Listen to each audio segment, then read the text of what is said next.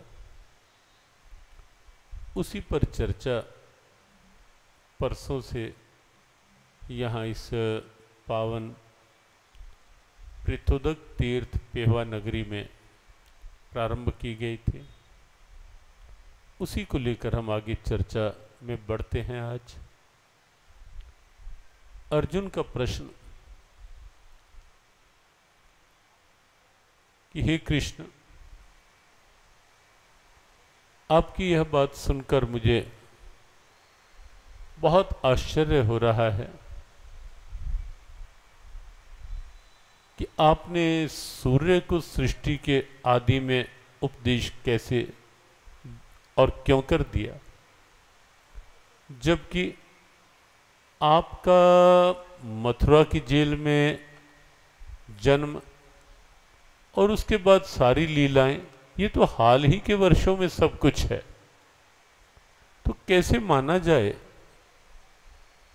कि आपने ही सृष्टि के प्रारंभ में उपदेश दिया होगा और कल समापन पर जो संकेत था, भगवान श्री कृष्ण ने कहा, अर्जुन बहुनी में व्यतीतानि जन्मानि तव च अर्जुन तान्यहं वेद सर्वाणि न तुम वेद परंतप। मेरे और तेरे हे पार्थ बहुत से जन्म हो चुके हैं, मैं उन सबको जानता हूं, लेकिन कोई और नहीं जानता। कल संकेत किया गया था कि जीव की जो पुनर्जन्म की गाथा है, पुनरपि जननम पुनरपि मरणम, वो बिल्कुल एक वैचारिक, व्यवहारिक और वैज्ञानिक सत्य है सनातन परंपराओं का। और जहां तक बात है कि भगवान ने अपने लिए कहा कि बहुनी में व्यतीतानि जन्मानि तव च अर्जुन, हे अर्जुन, तेरे भी और मेरे भी बहुत से जन्म हो चुके हैं, अर्थात मैं भी बहुत बार इस तरह पर आ चुका हूं। उसका स्पष्टीकरण आगे के श्लोकों में, छठा श्लोक जो इस क्रम का है वो बहुत विचारणीय है। और आज के सत्र में हम इस सत्य पर, इस तथ्य पर बड़े खुले मन से विचार करेंगे कि भगवान की अवतार लेने की परंपरा है क्या, निराकार से साकार होने की परंपरा है क्या, और भगवान युग युग में आते हैं, ये भाव क्या है, क्यों आते हैं, किस रूप में आते हैं और कैसे आते हैं। इन प्रश्नों का भगवद गीता में आगे के छठे से लेकर 9वें तक के 4 श्लोकों में बहुत एक विस्तृत भी और बहुत वैचारिक वर्णन भी है। छठे श्लोक में श्री भगवान कहते हैं, अजोपि सनव्य आत्मा भूतानाम ईश्वरोपि सन प्रकृतिम स्वामधिष्ठाय संभवाम्यात्माययः। हे अर्जुन, ये सत्य है कि मेरा स्वरूप जो है, निराकार स्वरूप, वो अज है, अर्थात अजन्मा है। ये भी सत्य है कि अजोपि सन अव्यय आत्मा, मेरा जो स्वरूप है वो अव्यय है, अविनाशी है। और तीसरी बात कही, भूतानाम ईश्वरोपि सन, कि मैं सब प्राणियों का ईश्वर हूं। भूतानाम, सब प्राणियों का स्वामी हूं, सब प्राणियों का ईश्वर हूं। ये 3 बातें इस श्लोक में परमात्मा के उस विराट, उस निराकार, उस कण कण में जो सर्वव्यापी रूप में व्याप्त है परमात्मा, उसके विषय में 3 शब्द कहे गए। कि परमात्मा का मूल स्वरूप क्या है? अजन्मा।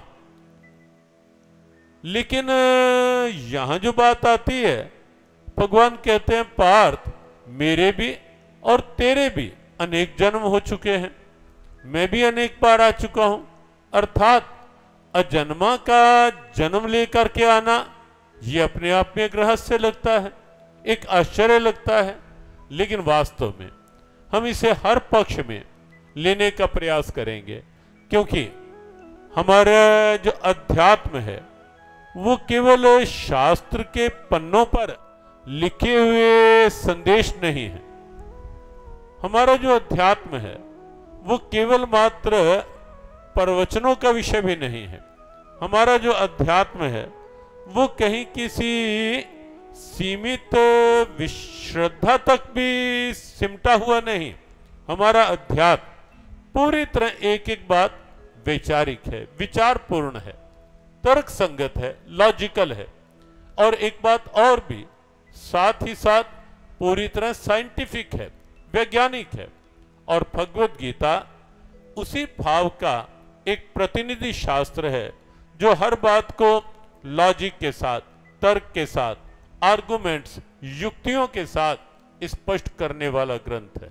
हर बात को आप कोई भी अध्यात्म को लेकर, सनातन निष्ठा को लेकर के, या अपने धर्म के इन तथ्यों को लेकर के आप कोई भी प्रश्न करें, भगवत गीता में हमने बड़े खुले रूप में 2 दिन पूर्व, परसों ही ये संकेत किया था कि कोई भी प्रश्न आपके मन में हो, लेकिन प्रश्न हो केवल जिज्ञासा के लिए। प्रश्न के भी कई रूप होते हैं। प्रश्न कई बार केवल कटाक्ष करने के लिए हो जाता है, प्रश्न कई बार किसी की बात को खंडन करने के लिए हो जाता है, प्रश्न कई बार केवल अपने अहम के लिए हो जाता है कि मैं भी ये पूछूं जरा। प्रश्न कई बार केवल पूछने मात्र के लिए हो जाता है, और प्रश्न कई बार दूसरे की विद्वत्ता की परीक्षा लेने के लिए भी कई बार प्रश्न हो जाते हैं कि हम प्रश्न करके देखें कुछ आता भी है या नहीं आता इन्हें।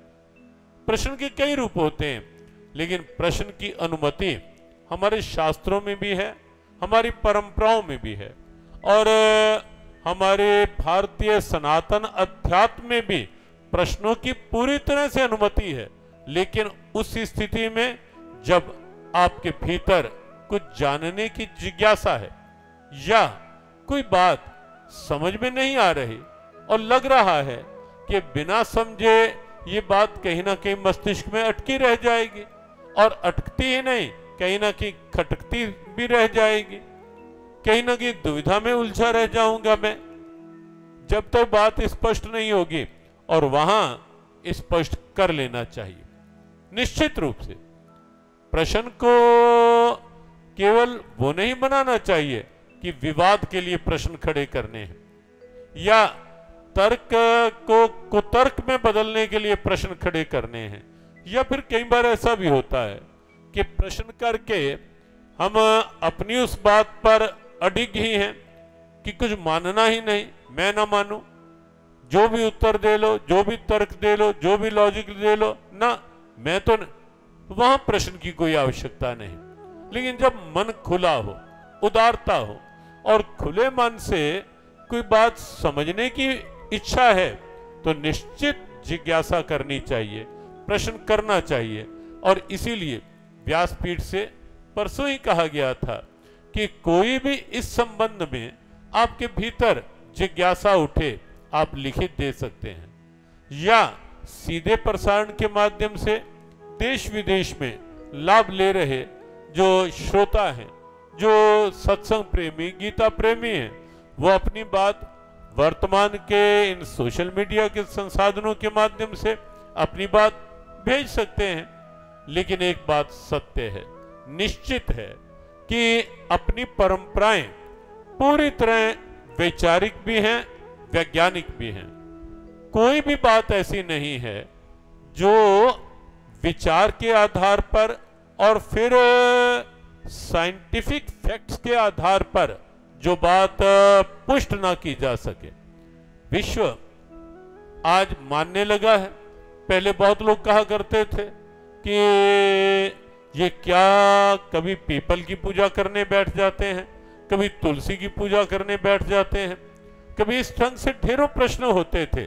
लेकिन आज पूरा विश्व मानने लगा है, पूरे विश्व का विज्ञान मानने लगा है, और बहुत कुछ हमारी परंपराओं के सत्य जो हैं, बहुत कुछ अब कोविड ने भी धीरे धीरे विश्व को मनवाने, स्वीकार करवाने प्रारंभ किए हैं। क्यों?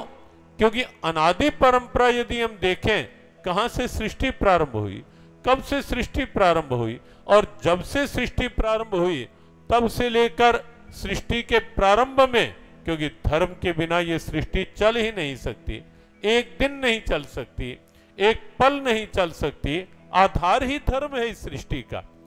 और सृष्टि के प्रारंभ में क्या था? देखो, ये सनातन धर्म की जब हम बात करते हैं, वो केवल कोई सेक्ट नहीं है, केवल कोई संप्रदाय नहीं है, केवल कोई मजहब नहीं है।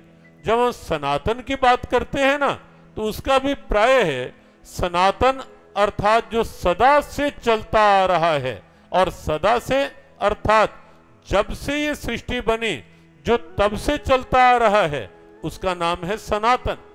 और भगवत गीता में अर्जुन जिस समय भगवान की स्तुति करते हुए दिखाई देते हैं, वहां एक शब्द कहते हैं, त्वम अव्ययः शाश्वत धर्म गोपतः पुरुषस्त्वम सनातनो मतो में।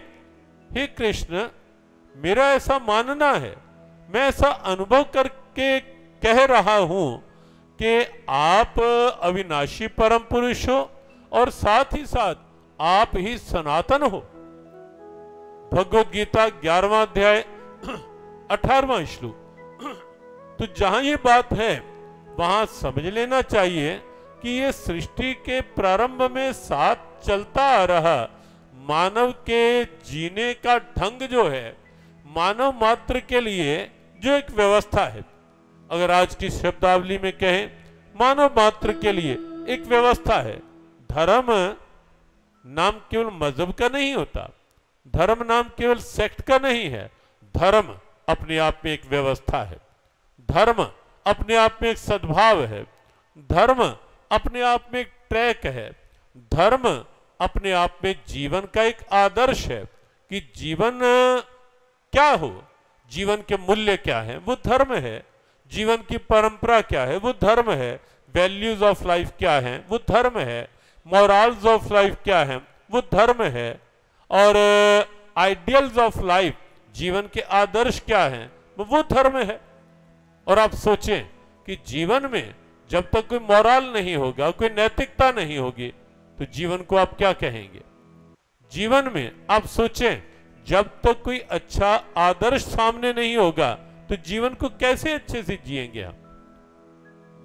और धर्म केवल इसी बात की एक प्रेरणा है, और भगवत गीता इसी का एक पावन प्रतिनिधि और प्रेरक शास्त्र है, जहां बात आती है परमात्मा का वास्तविक स्वरूप क्या है। यह बिल्कुल सत्य है, निश्चित है, इसमें तनिक भी संदेह नहीं है कि परमात्मा का मूल स्वरूप जो है वो निराकार है। निराकार अर्थात जो सर्वव्यापी है, निराकार अर्थात जो कण कण में व्याप्त है, निराकार अर्थात जो सर्वत्र है, जो सर्वज्ञ है, निराकार अर्थात जिसके बिना सृष्टि का कोई कण नहीं, जिसके बिना सृष्टि का कोई क्षण नहीं, निराकार अर्थात जो सृष्टि का मूल अस्तित्व है। और परमात्मा का मूल स्वरूप, इसमें तनिक भी संदेह नहीं कि परमात्मा का मूल स्वरूप निराकार है। और निराकार अर्थात अजन्मा, निराकार अर्थात अव्यय अविनाशी, और निराकार अर्थात जो सर्वत्र व्याप्त है, और इसलिए बिना किसी भेदभाव के जो संपूर्ण सृष्टि का स्वामी है, मालिक है, वो परमात्मा। और वहां वो एक ही है, वहां भेद नहीं है। देखो जो भेद है ना देश की सीमाओं के, वो इस तरह के भेद हैं। जो भेद हैं कि जातियों के, वर्गों के, वर्णों के, वो इस तरह के भेद हैं। जो भेद हैं कहीं ना कहीं अलग अलग निर्धन धनवान के, वो कहीं ना कहीं जीव की अपनी अपनी प्रारब्ध के भेद हैं, अपने अपने कर्मों के भेद हैं। अलग अलग भेद हो सकते हैं, लेकिन जहां तक परमात्मा की बात है, परमात्मा एक है। परमात्मा एक है। पितामहस्य जगतो, माता धाता पितामह। श्रीमद् भगवद गीता में भगवान गोविंद स्पष्ट शब्दों में कहते हैं कि हे पार्थ, पितामहस्य जगतो, जगत शब्द लगाया। ये नहीं कहा कि मैं केवल भारत वालों का पिता हूं, माता हूं या धाता हूं। ये नहीं कहा कि मैं केवल हिंदुओं का। भगवद गीता में शब्द ही नहीं आया। शब्द ही जहां आया, प्राणी मात्र आया है गीता में। और इसीलिए भगवद गीता एक वैश्विक प्रेरणा का उदार ग्रंथ है। पितामहस्य जगतो, माता धाता पितामह। अर्जुन, मैं सारी सृष्टि का पिता भी हूं, माता भी हूं, धाता अर्थात संपूर्ण सृष्टि को धारण करने वाला भी मैं ही हूं। एक पिता, एक कस के हम बारिक। कितने सीधे शब्द हैं हमारे ऋषियों के, हमारे गुरुओं के, कितने सीधे शब्द हैं। एक पिता एक कस के हम बारिक, के पिता एक है और हम सब उस एक परम पिता की ही संतान है। और वो परम पिता सबके लिए समान है। समोहम सर्वभूतेषु न मे द्वेष्यो अस्ति न प्रियः। हे अर्जुन, मेरे लिए सारे प्राणी बराबर हैं। मेरा किसी से कोई द्वेष नहीं है। न मे द्वेष्यो अस्ति न प्रियः, और किसी से मेरा स्नेह विशेष नहीं है। क्यों? क्योंकि मैं सबका हूं, सब मेरे हैं। मैं सब में हूं और सब मेरे में हैं। और ये शब्द आप इस रूप में देखेंगे ना तो आपको लगेगा, एक तो इसका लाभ ये होगा कि परमात्मा की निकटता का जीवन में आनंद मिलेगा। मंदिर में परमात्मा है, निश्चित है। धर्म स्थल में परमात्मा है, निश्चित है।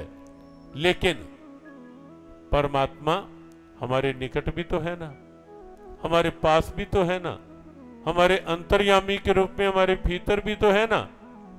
कल संकेत किया था बहिरंतश्च भूतानां, भगवद गीता की बात, कि परमात्मा बाहर भी कण कण में है, सर्वव्यापी रूप है वो परमात्मा का। और परमात्मा सबके भीतर की चेतना भी है, वो परमात्मा का अंतर्यामी रूप है। और वो अंदर वाला परमात्मा, बाहर वाला परमात्मा, वो दो भी नहीं है, वो है भी एक। बहिरंतश्च भूतानां, बाहर भीतर एक को जानो। गुरबाणी ने कहा बाहर भीतर, बाहर क्या है? उसका रूप सर्वव्यापी रूप है। भीतर रूप क्या है? अंतर्यामी रूप है। लेकिन ये दोनों रूप क्या हैं? वो एक ही हैं। बाहर भीतर एक को जानो, परमात्मा एक है। ये निश्चित मानना पड़ेगा, कहीं ना कहीं सबको मानना पड़ेगा।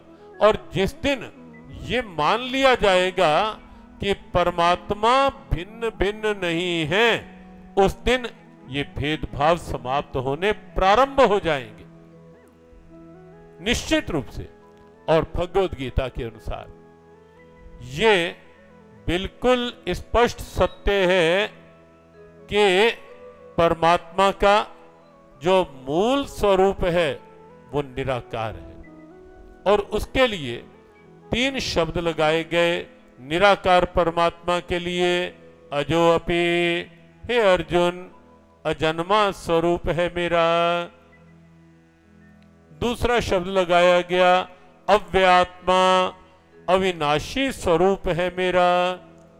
और तीसरा शब्द चौथे अध्याय के 6 श्लोक में लगाया गया, भूतानाम ईश्वरो अपि सन, संपूर्ण सृष्टि के का और सृष्टि के समग्र प्राणियों का ईश्वर हूं मैं, निराकार परमात्मा।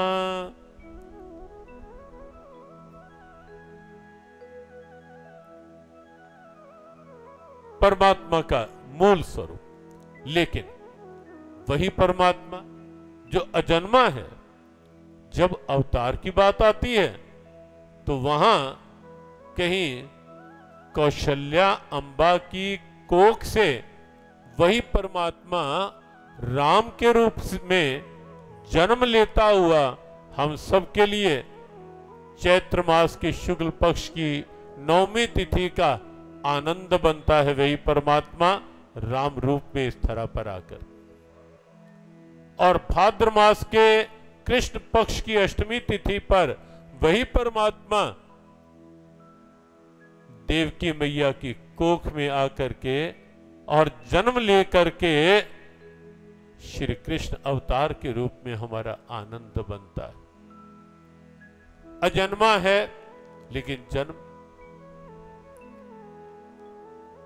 अविनाशी है लेकिन लीला रूप में आए भी और फिर अपने लोक में, अपने धाम में अंतर्धान भी हुए, लीला संवरण भी किया, ये भी सत्य है।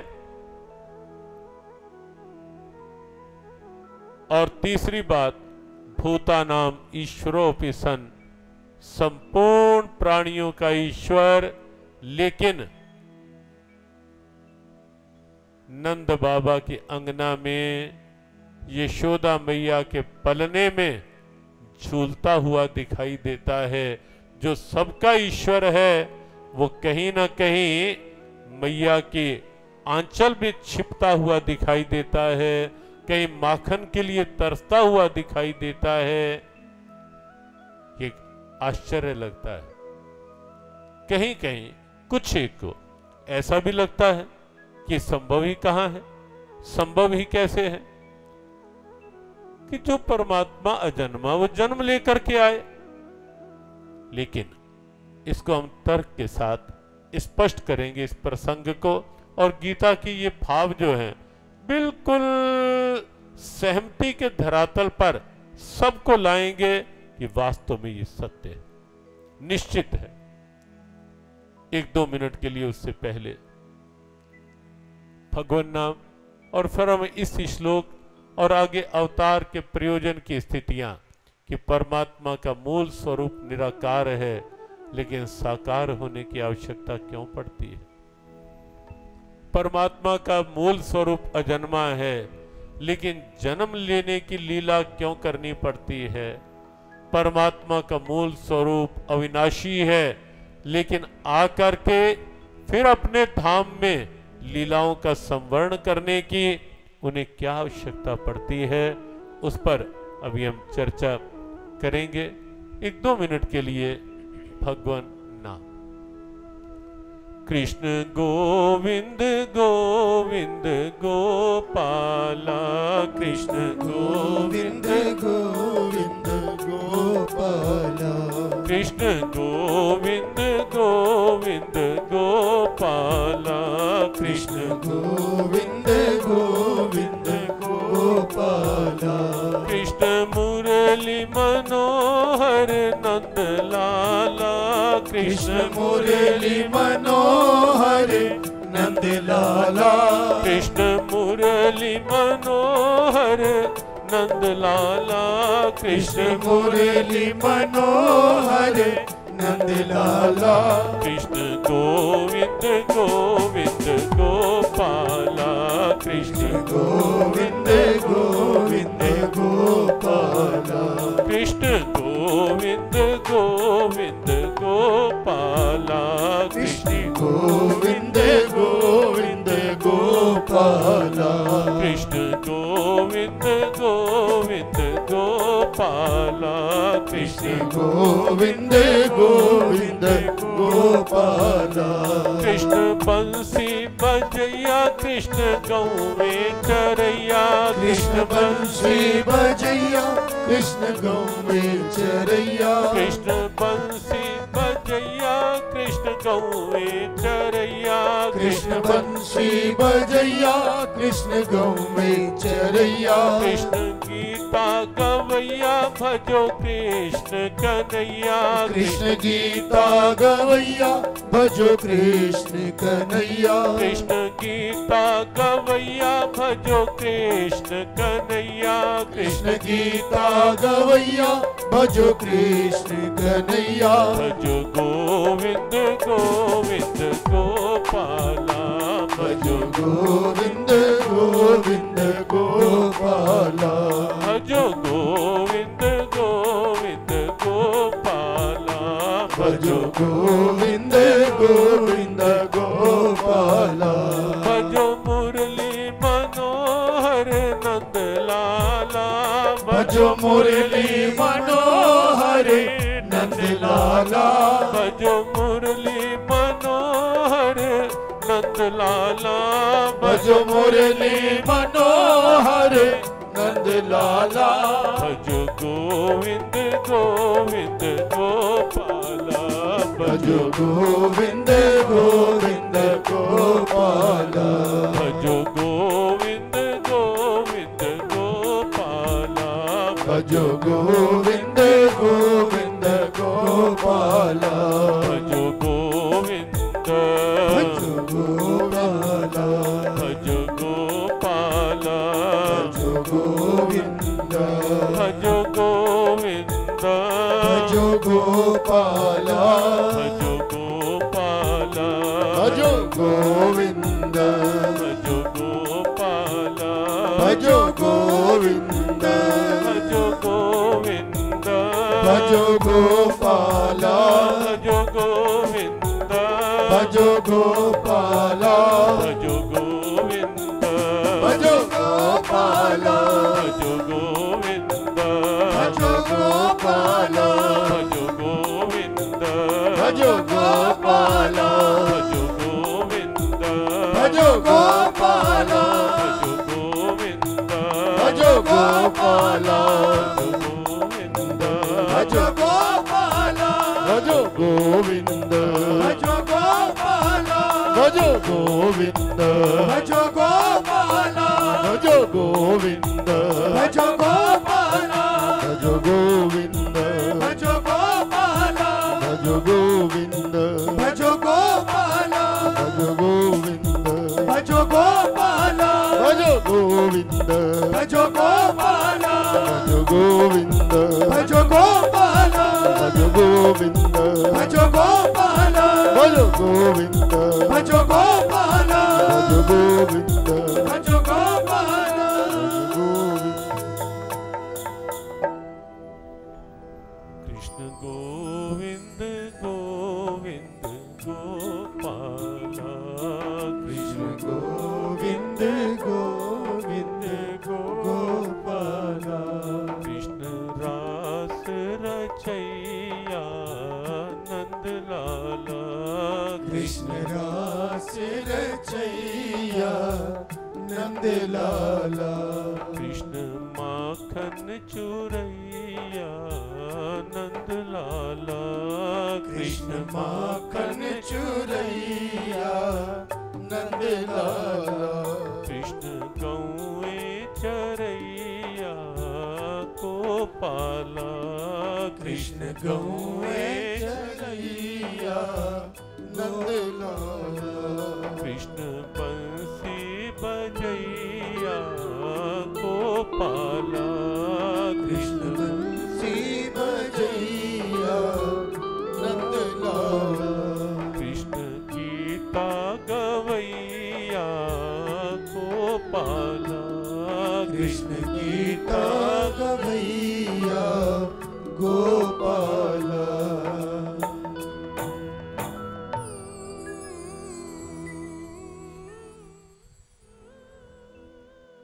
अजोपि सनव्यात्मा भूतानाम ईश्वरोऽपि सन् प्रकृतिं स्वामधिष्ठाय संभवाम्यात्मायया। अर्जुन, अजन्मा हूं, लेकिन आवश्यकता पड़ने पर जन्म लेकर आता हूं। अव्यय हूं, लेकिन आवश्यकता पड़ने पर आता भी हूं और अपने धाम में जाता भी हूं। सब प्राणियों का ईश्वर हूं, लेकिन एक स्थान में आकर के जहां जहां जिस जिस रूप में जैसी जैसी आवश्यकता होती है, मैं उस रूप में वहां सबके बीच में आकर के रहता हूं। देखो, परमात्मा के जन्म की लीला कुछ लोगों को लग सकता है कि क्या आवश्यकता परमात्मा को जन्म लेने की, अवतार लेने की, अवतरित होने की। अवतार अर्थात अवतरति इति अवतारः, जो स्वयं अपनी इच्छा से अवतरित होते हैं, वो अवतार की भूमिका। तो एक बात आप निश्चित समझे कि परमात्मा सर्वशक्तिमान है। हम सब जितने बैठे हैं यहां, या जो यहां नहीं हैं, जहां जहां भी हैं, हम सब की रचना करने वाला कौन? हम एक क्रम के साथ इस विषय को लेते हैं। हम सबको बनाने वाला कौन? ये शरीर बना, इसके पीछे शक्ति किसकी? क्या कोई कल्पना कर सकता है कि कैसे ये मनुष्य शरीर की संरचना हुई? कभी विचार करें तो अपने आप में आपको लगेगा कि ईश्वरीय कृपा का एक चमत्कार है ये मनुष्य शरीर। कैसे मां की कोख में शरीर का निर्माण होना, करने वाला कौन? एक एक अंग बनना, अंदर का यदि आप सिस्टम देखें, क्या किसी वैज्ञानिक की देन है? क्या किसी लौकिक इंजीनियर की देन है या किसी और की? केवल और केवल ईश्वरीय शक्ति के द्वारा। आंख की जगह आंखें बनना, नाक की जगह नाक बनना, कान की जगह कान बनना, हाथ और हाथों में जहां जहां आवश्यकता है वहां वहां जॉइंट्स। अब सोचें, अगर हाथ ऐसे ही बन गए होते, किस उपयोग के होते? जगह जगह जॉइंट्स हैं, जहां जहां जैसी आवश्यकता है वैसी कृति किसके द्वारा? जितना कोई विचार कर ले, उत्तर एक ही मिलेगा, केवल एक, कि बनाने वाली शक्ति कोई और है। मानवीय बुद्धि से बिल्कुल अलग स्थिति। और जब परमात्मा हम सबके शरीर बना सकता है, हम सबके शरीरों की रचना कर सकता है, तो भाई उस परमात्मा को इतना निर्बल, इतना कमजोर क्यों मानते हो कि वो स्वयं शरीर धारण करके नहीं आ सकता? वो सर्वशक्तिमान है। कई बार जब कहीं ये प्रश्न होता है कि क्या भगवान वास्तव में देह धारण करके आते हैं? अगर कोई केवल जिज्ञासा की दृष्टि से पूछे, फिर हमारा प्रयास रहता है कि उसकी जिज्ञासा को उसी तर्क के साथ किया जाए। परमात्मा है, जब किसी विशेष भाव की स्थिति आती है, कोई विशेष आवश्यकता होती है, तो प्रकट हो सकते हैं, हो जाते हैं। जब कोई वैज्ञानिक दृष्टि देखे, व्यवहारिक दृष्टि देखे, तो हमने कई बार यह संकेत किया, किसी का कोई प्रतिष्ठान हो। अब सोचिए, किसी का कोई प्रतिष्ठान है, वहां कुछ अराजकता फैल रही है, अव्यवस्था फैल रही है, या वो नियंत्रण में नहीं आ पा रहा वो प्रतिष्ठान, पहले जो मालिक होगा उसका पहला प्रयास होगा, लौकिक धरातल की बात, पहला मालिक का प्रयास होगा कि वो मैनेजर को कहे, प्रबंधक को कहे कि भाई ये अराजकता, ये अव्यवस्था ठीक करो। मान लो नहीं होता, किसी को भेज करके किसी के माध्यम से प्रयास करेगा कि अव्यवस्था ठीक हो। बहुत से लोग बैठे हैं, प्रतिष्ठान सबके अपने अपने कहीं ना कहीं हैं, छोटे बड़े, और ये व्यवस्था चलती है कि मैनेजर को कहा जाएगा, किसी को भेजा जाएगा कि जाके देखो सब व्यवस्था ठीक हो। लेकिन जब बिल्कुल नहीं हो रही होगी, अव्यवस्था कहीं चरम पर होगी, तो फिर क्या करोगे? फिर अंततः मालिक को स्वयं जाना पड़ेगा ना, देखने के लिए कि अब मैं स्वयं जाकर देख कर आऊं कि क्यों ऐसी व्यवस्था हो रही है, क्यों नहीं किसी मेरे प्रबंधक के संभाले संभल पा रही, या जो प्रतिनिधि भेजे उनके द्वारा नहीं संभल पा रहे, तो अंततः मालिक को स्वयं आकर हस्तक्षेप करना पड़ेगा, देखना पड़ेगा, और देखते हुए अच्छे कार्य करने वाले को प्रोत्साहित करना पड़ेगा, और जो अराजकता फैला रहे होंगे उन्हें दंडित भी करना पड़ेगा। ये व्यवस्था का नियम है। बिल्कुल यही स्थिति है यहां भी। सृष्टि का मालिक कौन? परमात्मा। इसीलिए हमने कहा बात को खुले मन से समझे, और खुले मन से जब समझेंगे तो वहां कोई विचारधारा, कोई स्थिति ऐसी नहीं आएगी कि समझ में ना आए बात। हाँ, कोई अगर ठान ही लेगा कि नहीं मुझे नहीं समझना, वो अलग बात, उनको प्रणाम व्यासपीठ से। लेकिन खुला मन, सत्संग में हमेशा खुला मन होना चाहिए।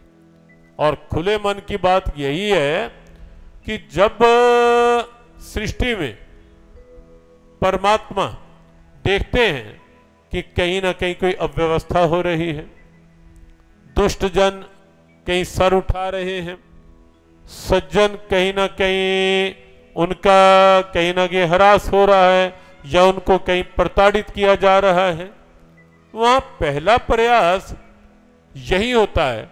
कहीं कोई संत आते हैं, समझाते हैं, कहीं कोई परमात्मा की विशेष विभूतियां आती हैं, मानवता को कोई सही ट्रैक पर लाने के लिए, समझाने के लिए। और युग युग में ये भारत में ये सब होता ही है कि कहीं ना कहीं कोई शक्तियां, कोई विभूतियां आती रहती हैं समय समय पर। और अपने देश का, हमने ये बात कई बार कही, अपने देश का यही एक गौरव का पक्ष है, जिसके लिए ये कहा जाता है कि कोई बात है कि हस्ती मिटती नहीं हमारी, सदियों रहा है दुश्मन दौरे जमा हमारा, सदियों से। कोई फिर भी भारत का गौरव भारत का ही है पूरे विश्व में। और वो बात क्या है कि ऐसा एक भी दिन इस धरा पर नहीं आया जब ये धरा या तो अवतारों से, या ऋषियों से, गुरुओं से, संतों के तप से, त्याग से ये धरा वंचित हुई हो। ऐसा एक भी दिन भारत भूमि में कभी नहीं आया, कभी नहीं आया। प्रताड़नाएं हुई, विपरीतताएं आई, और किसके साथ नहीं आई? आप पूरी परंपरा देखें, स्वयं राम रूप में आए, कृष्ण रूप में आए, क्या आसुरी शक्तियां नहीं थी? साथ साथ थी। आप देखें ऋषि परंपरा में, आप देखें 10 गुरुओं का इतिहास कि कितनी विपरीतताएं रही, कितनी विकट परिस्थितियां रही, लेकिन उन विकट परिस्थितियों में भी कितनी मजबूती रही, कितनी दृढ़ता रही। और वो दृढ़ता एक अमर इतिहास बन गई, एक अमर प्रेरणा बन गई। और वो अमर प्रेरणा आज भी हम सबके भीतर एक प्रज्वलित ज्योत के रूप में हम सबका मार्गदर्शन करती है, प्रकाश आलोकित करती है मार्ग को। तो ये स्वाभाविक स्थिति है भारत के गौरव की। तो परमात्मा समय समय पर कहीं किसी विभूति को, किसी शक्ति को, आती रहती हैं शक्तियां, विभूतियां, ऋषिगण, गुरुजन आते रहते हैं इस धरा पर। लेकिन जब ये दिखता है कि कोई रावण धरा पर ऋषियों के भी यज्ञ मंडप तोड़वा रहा है और संतों के स्थलियों को भी ध्वस्त करके, किसी को पूजा की अनुमति नहीं, किसी को पाठ की स्थिति नहीं, और जब ये दिखाई देता है कि जो शक्तियां सुधारने के लिए आती हैं, जब उनको भी पूरी तरह समाप्त करने का प्रयास होता है, तब परमात्मा को लगता है अब इतनी अराजकता हो गई है कि अब तो मुझे ही जाना पड़ेगा। और तब ये बात आती है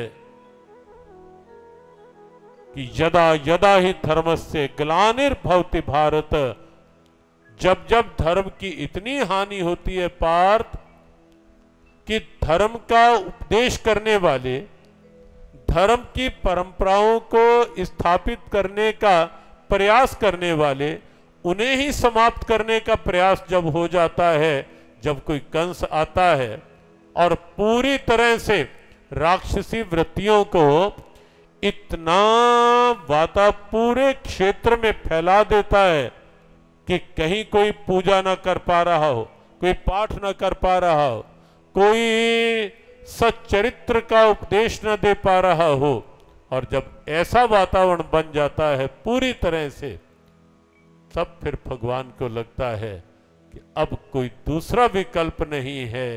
जब संतों पर भी अत्याचार, जब ऋषियों पर भी अत्याचार, जब यज्ञ अग्नियां बुझाई जा रही हैं, जो कल्याण के साधन हैं वहीं समाप्त किए जा रहे हैं, तब लगता है कि अब तो मुझे जाना ही पड़ेगा। और तब वो स्थिति आती है, जैसे आपको बताया, किसी के प्रतिष्ठान में जब कोई अराजकता इस हद तक हो जाती है कि किसी के संभाले नहीं संभल पा रही होती, तब मालिक को लगता है कि अब मैं स्वयं जाकर के संभालूं।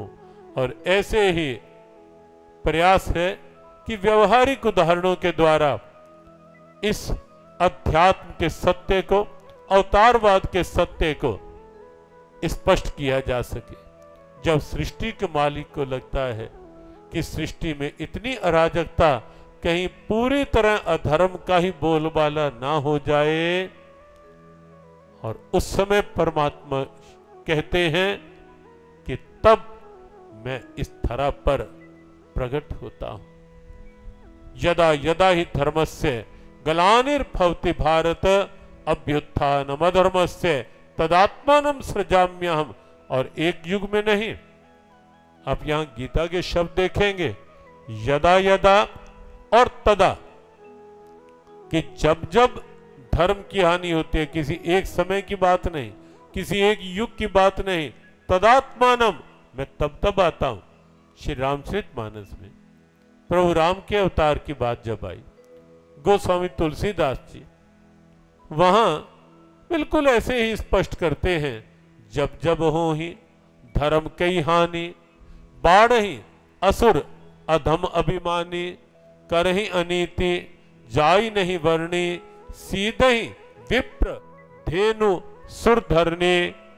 अब देखें कि जब अनाचार इतना फैल जाता है, जब जब हो ही धर्म की हानि, बाढ़ ही असुर अधम अभिमानी, अभिमानी लोग, असुर प्रकृति के लोग इतने बढ़ जाते हैं,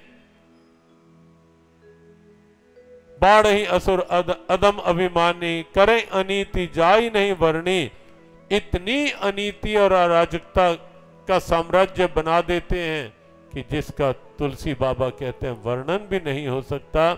यहां तक की स्थिति कि सीधा ही विप्र धेनु सुर धरनी, विप्र अर्थात विद्वान लोग, पंडित लोग, पंडित का अर्थ गीता में केवल जाति सूचक नहीं है, विद्वान या जो वास्तव में जिनकी प्रज्ञा विचार दृष्टि से उज्जवल है, जागृत है, और जिनकी प्रज्ञा, जिनका मस्तिष्क समाज के लिए अच्छी प्रेरणाओं का एक सूत्रपात करता है,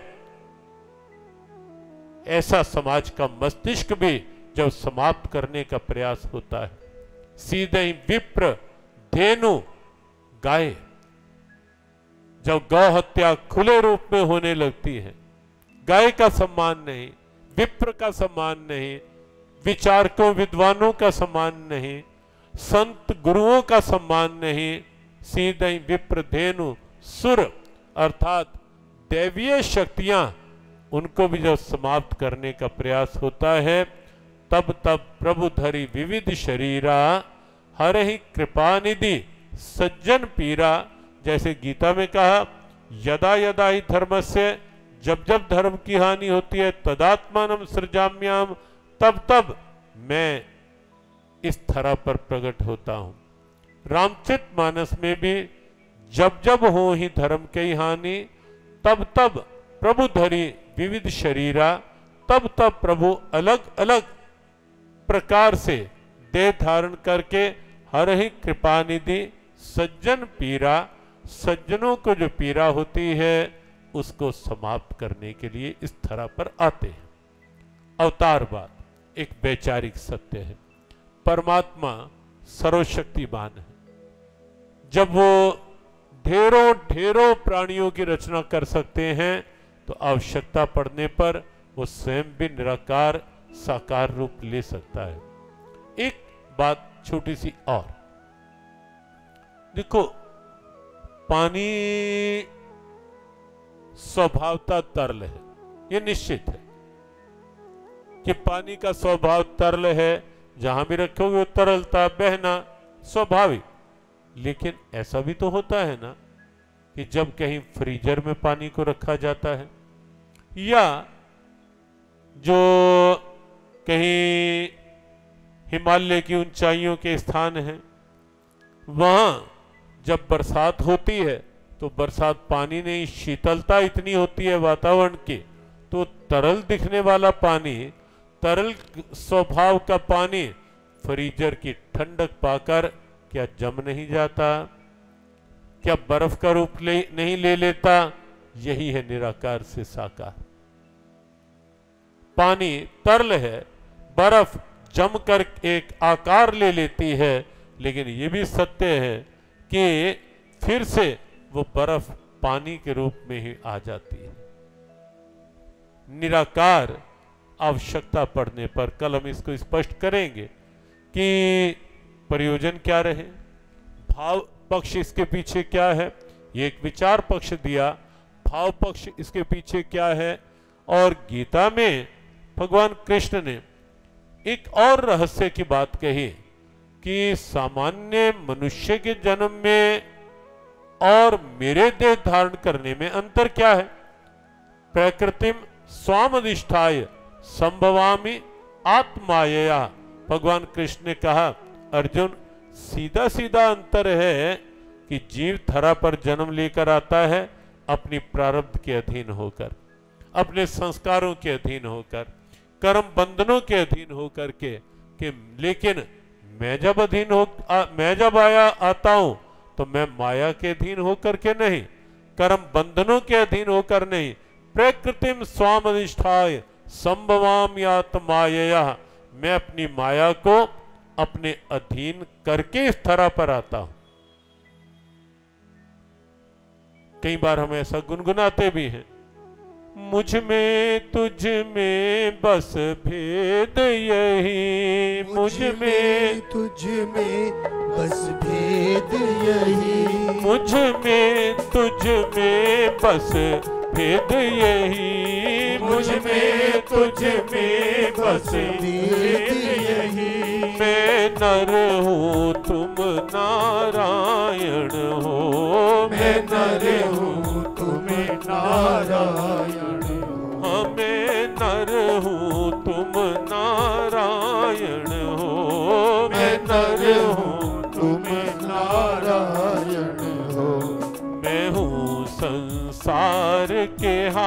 हाथों में, मैं हूँ संसार के हाथों में, मैं हूँ संसार के हाथों में, संसार तुम्हारे हाथों में, मैं हूँ संसार सीधा शांता हाथों में, संसार तुम्हारे हाथों में, मैं हूँ संसार के हाथों में, संसार तुम्हारे हाथों में, मैं हूँ संसार के हाथों में, संसार तुम्हारे हाथों में। अब सौंप दिया इस जीवन का सब भार तुम्हारे हाथों में, अब सौंप दिया इस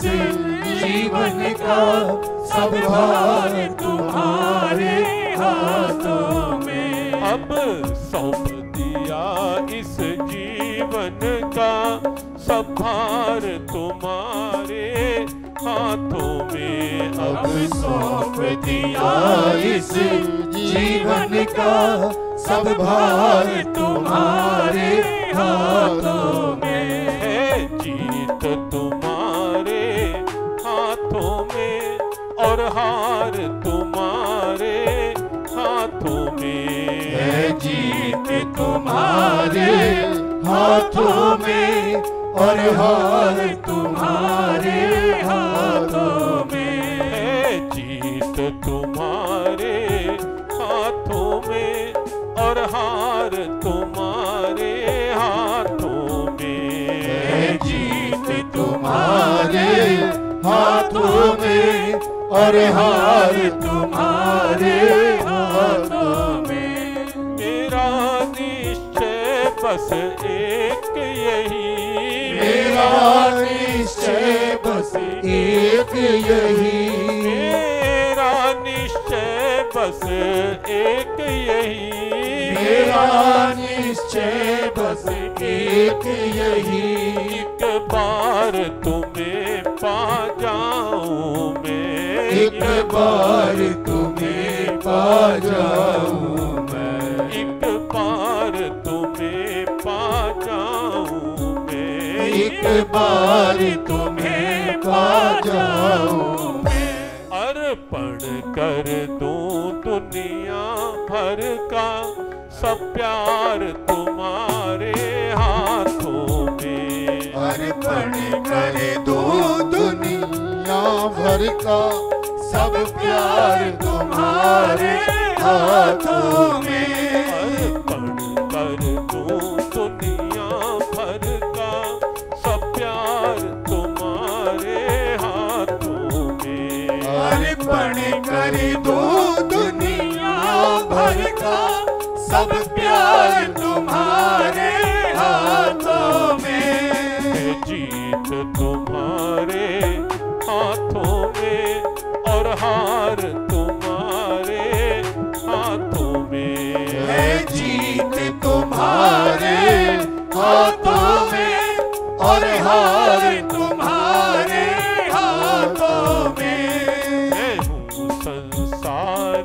के हाथों में, संसार तुम्हारे हाथों में, मैं हूँ संसार के हाथों में, संसार तुम्हारे हाथों में, संसार तुम्हारे हाथों में, संसार तुम्हारे हाथों में, सब भार तुम्हारे हाथों में, सब भार तुम्हारे हाथों में, जीत हार तुम्हारे हाथों में, जीत हार तुम्हारे हाथों में।